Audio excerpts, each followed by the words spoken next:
सुंदर, अप्रतिम, मनमोहक सौभाग्य अलंकार मंगळसूत्र महोत्सव 100% जीएसटी फ्री. मयूर अलंकार, सराफ बाजार आणि गंगापूर रोड, नाशिक. ताज्या बातम्यांसाठी नाशिक न्यूजच्या YouTube चॅनलला सबस्क्राइब करा आणि बेल आयकॉनला प्रेस करा.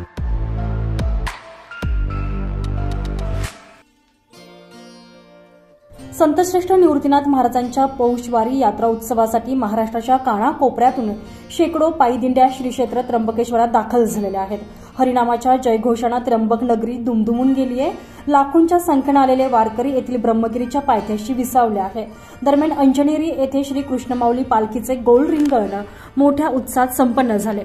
संतश्रेष्ठ निवृत्तीनाथांच्या पौषवारीची तयारी शुक्रवारीच अंतिम टप्प्यात आली. नाशिक जिल्ह्यासह महाराष्ट्रातून विविध ठिकाणच्या दिंड्या त्र्यंबकेश्वर येथील निवृत्तीनाथांच्या संजीवन समाधीकडे मार्गस्थ झालेल्या आहे. निवृत्तीनाथांचा यात्रा उत्सव 23 ते 27 जानेवारी दरम्यान श्री क्षेत्र त्र्यंबकेश्वर येथे साजरा होत आहे.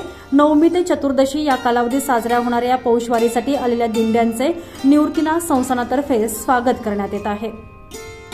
काल एकादशीच्या पूर्वसंध्येला म्हणजे शुक्रवारी सायंकाळी निवृत्तीनाथ संस्थानातर्फे महापूजा करण्यात आली.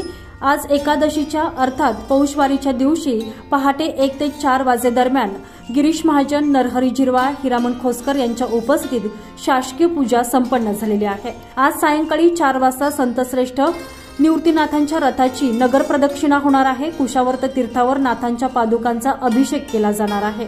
ज्योतिर्लिंग तीर्थराज त्र्यंबकराजाचे दर्शन घेऊन पुन्हा पालखी संजीवन समाधीकडे मार्गस्थ होणार आहे. तर सोमवारी काल्याचं कीर्तन होईल. मंगळवारी 28 तारखेला संतश्रेष्ठ निवृत्तीनाथांच्या पादुकांची प्रक्षालन पूजा होऊन पौषवारीची सांगता होईल.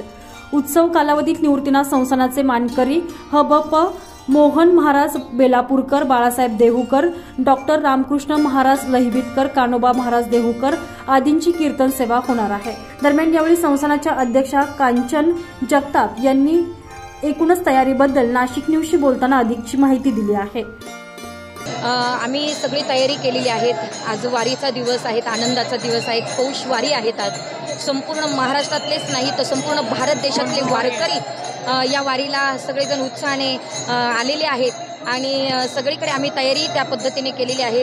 पोलीस प्रोटेक्शन असेल, पोलिसांचंही चांगलं सहकार्य आहे, नगरपालिकेने चांगलं सहकार्य केलं, आमच्या जिल्ह्याचे आमचे कलेक्टर साहेब त्यांनी देखील सहकार्य केलं, आदरणीय प्रांत साहेब असतील, सगळे स्थानिक अधिकारी वर्ग असेल, त्या सर्वांनी आम्हाला चांगली प्रकारे मदत केलेली आहे. पाण्याची व्यवस्था असेल, अन्य कुठली व्यवस्था असेल, टॉयलेटची व्यवस्था असेल, सगळ्या प्रकारची व्यवस्था आज चांगल्या पद्धतीने झालेली आहे. आज आम्ही फक्त वारकऱ्यांच्या स्वागतासाठी या ठिकाणी उपस्थित आहोत आणि सगळ्या वारकऱ्यांचं स्वागत आम्ही चांगल्या पद्धतीने करणार आहोत. दरम्यान यात्रेसाठी भाविकांची होणारी अलोट गर्दी लक्षात घेता त्र्यंबकेश्वर नगर परिषदेनं तात्पुरती 1,500 फिरते शौचालय आणि 30 ठिकाणी 250 प्रसाधनगृहे उभारलेली आहेत.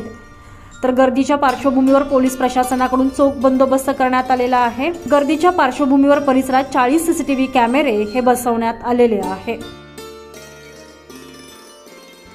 संजय परमार, नाशिक न्यूज, त्र्यंबकेश्वर.